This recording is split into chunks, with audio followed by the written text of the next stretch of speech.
I went to the forest in a period when that forest had actually known a crime not so long before. In other words, I could have gotten in actual trouble because a criminal was out hiding somewhere in there.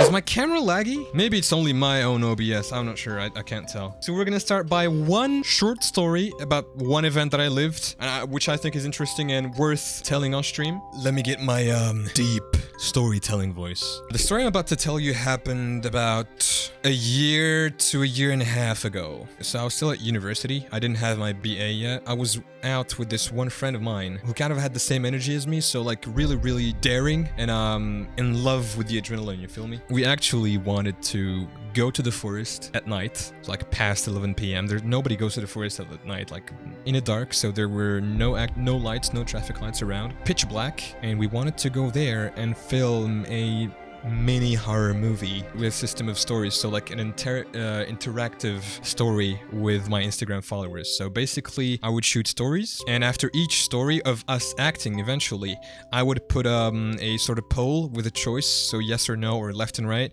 and I would ask whoever viewed the story, should I go here or should I go there?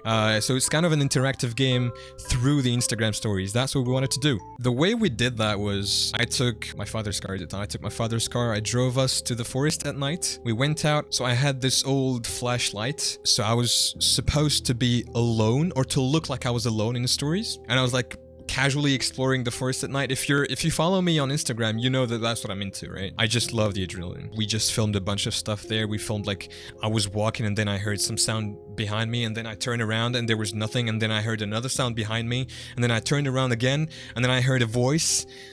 Anyway, I won't get really into the detail of what we were filming and whatnot, but basically we were acting and filming stuff that looked scary and made me look like I was being followed by some sort of evil spirit in the forest. Eventually, this is an important detail, by the way, there were points where I was really into the acting process of that game, and I had to act like I was actually afraid, and I had to scream, and I actually screamed my lungs out, like I screamed really loud. I remind you that we were in a forest at night, like past 11 p.m. It was pitch black, so no lights around us, and we were supposedly alone. I said supposedly because, well, you'll get it later. So we were filming and having fun and just being excited about the game we were actually creating in a way, and preparing for Instagram. We actually walked deep into the forest. I'm still onto my phone and I'm still onto preparing everything. I'm still onto preparing the shots and the conversation and how everything is gonna happen and the acting process overall. And then at some point, my friend goes, "Ziad, what's that next to the car?" I had parked the car like all the way by the road, and we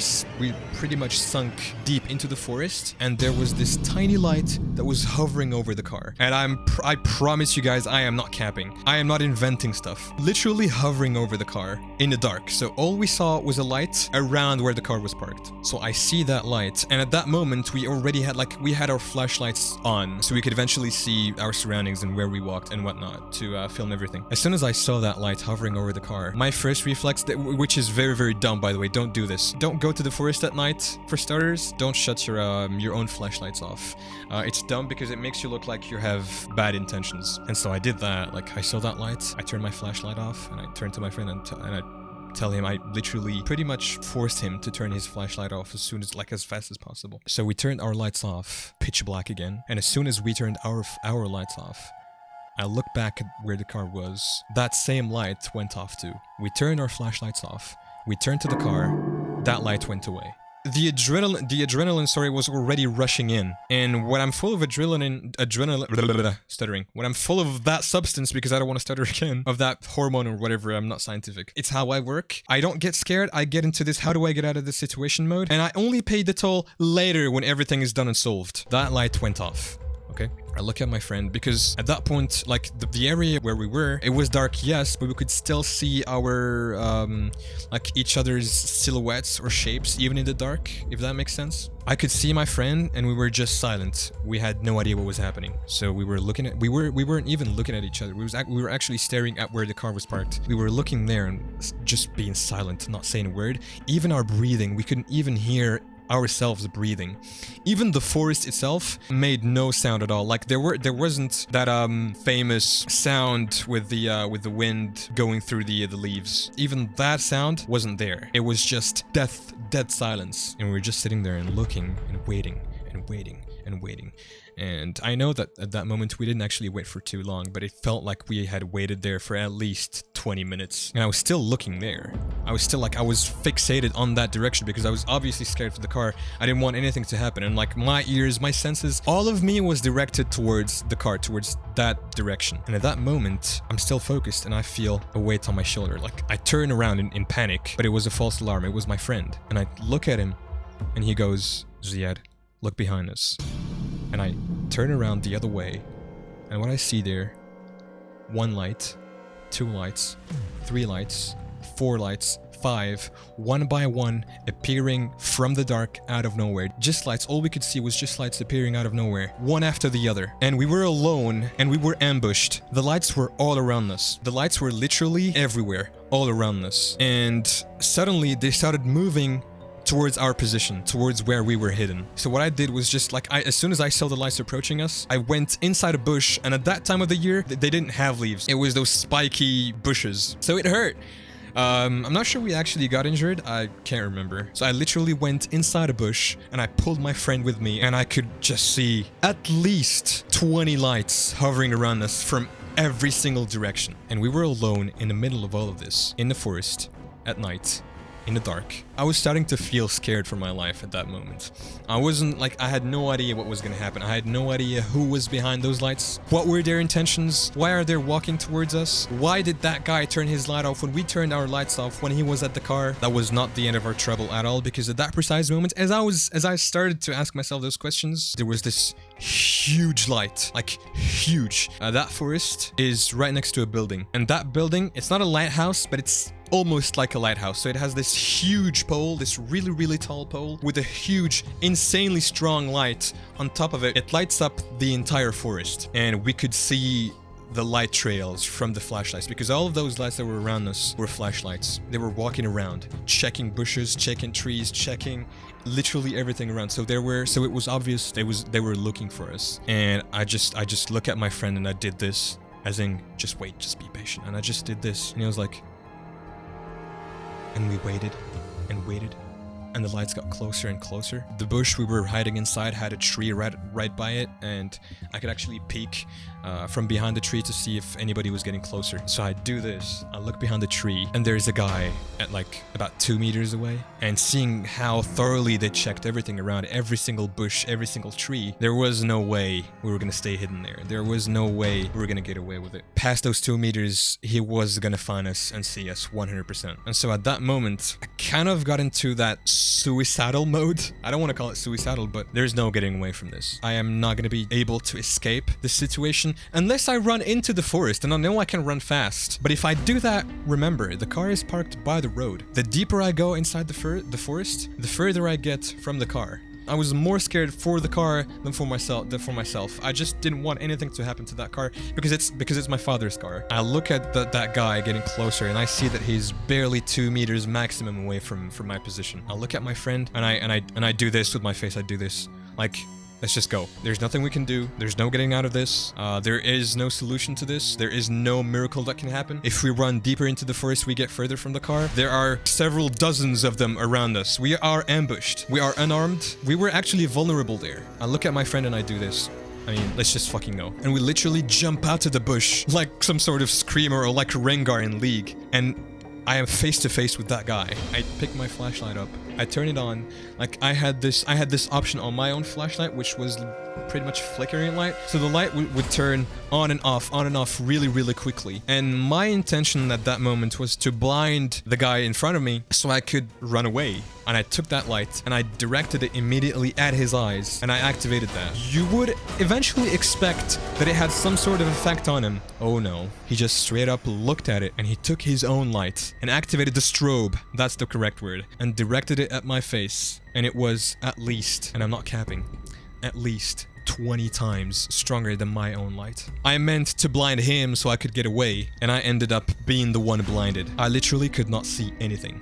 My eyes at that moment, yeah, Uno reverse card, exactly. So this guy pulls up his light, directs it to my eyes, and then I understand that there's nothing I can do. I turn the light off, put it back in my pocket, and I just stand still and wait for him to turn his own light off. Even when I close my eyes, and that I have no idea this existed. Even when I close my eyes, the light penetrates, what are these called? My pupils? I could still have that light into my eyes, and that fucked me up. So I just stood still. I have no idea what my friend did at that moment. And so as soon as I could see, even with my eyes closed, as soon as I noticed that the lights were off, I opened my eyes and I just looked at them. There were just a bunch of big, massive dudes all around us. Like there were, like I said, at least 20 of them. More than 20 dudes all around us, just circling over us and all screaming at us, "What are you doing here? What do you want? Where do you come from? What are you doing here?" I was still shocked at that moment and I just wanted to know, what do these guys want with us? Like, what are their intentions? What do they want to do to us? Why are they here? Why are they here talking to us? What do they want from us? Do they want to steal the car? This guy goes, there's this one guy who was like the front guy, the one who pulled his light on me. He was like, "Give me your ID card right now. Pull your ID card out." I'm actually not sure if it was courageous of me or stupid, but I look at him and I'm like, "What are you? Why should I give it to you? Who are you? What kind of power do you hold for you to ask me to give you my ID card?" He was like, "You're talking to a police officer." You're talking to a police officer? They weren't wearing uniforms. They were dressed pretty casually. They were dressed up really, really casual, like t-shirts and joggings and whatnot. And I was like, I didn't believe him. I was like, "Oh, you're an officer? Where's your badge?" I do realize that at that moment, I was probably disrespectful to ask it that way. So he just looked at me like, you know, this really, really angry face, and he was just like, "Oh, you want my badge, huh? Alright, I'll give it to you. Wait there 2 seconds." And he went away. And at that moment, I was like, oh fuck, I am fucked. This guy is not a real police officer, and he's just gonna leave to get some sort of weapon and kill us both here. That's what I thought, at least. That was my thought process. He was the only one to leave, so he left, but we were still circled. There was no way we could have gotten out of there. He went, and literally, quite literally, 2 seconds later, he came back, and he had a badge. He was like, "Do you want to look at it closer?" And I was like, "Yeah." I picked it up and I looked at it, and he was actually a police officer. And I looked at him, and at that moment, I'm not gonna lie, like I was still kind of scared for myself, but I also kind of was reassured because then I knew these people don't want to harm me. They just want to know what the fuck I'm doing at night in a forest screaming. And so I was like, okay. And I gave him the badge back. And he looked at me very, very menacingly. This guy was big, by the way. Like, he was massive. He was yoked. And he looked at me and was like, "What are you doing here? Is that car outside yours?" I was like, "Yeah, it is mine." And I followed them outside. I opened the car up. I showed them the papers. Everything is legal. I had everything I needed. Everything they were looking for, I had it. And at that moment, they were like, "Why are you here? Why did you come here? What are your intentions?" And I was just like, "We were here to film horror."